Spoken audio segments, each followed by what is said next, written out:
በጋራ ሆነን እግዚአብሔር አምላካችንን ጀማሪና ፈጻሚ መሆኑን ስናምንና በሱ ኃይል ስንታመን እሱ እንደሚያከናውን ለሱ ተልኳችንን ቤተክርስቲያናችንንም በመስጠት ነው።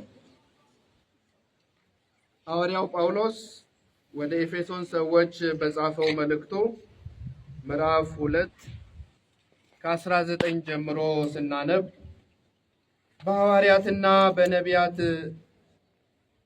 በነቢያትም መሰረት ላይ ታንጻችኋል፣ የማዕዘኑም ራስ ድንጋይ ኢየሱስ ክርስቶስ ነው ይለናል።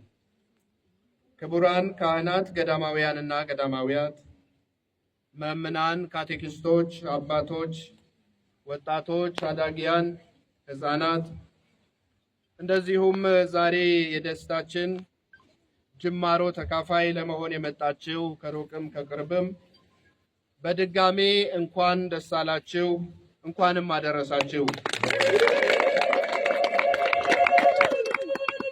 እንደሚታወቀው የአቤቾ ሐዋርያዊ ዞን ለረጅም ዓመታት ብዙዎች አባቶች፣ መምናን አባቶችም ካህናትም መምናንም በመድከም እና በመንከባከብ ለዛሬ ድረስ አድርሰዋል። እዚህ ላደረሱት መጀመሪያ እግዚአብሔር የተመሰገነ ይሁን። በመቀጠል እነዚህን ሰዎች እግዚአብሔር ሁል ጊዜ በሰዎች አድሮ ነው የሚሰራው። የኛ ድርሻ አለ፣ የእግዚአብሔር ድርሻ አለ። ሁል ጊዜ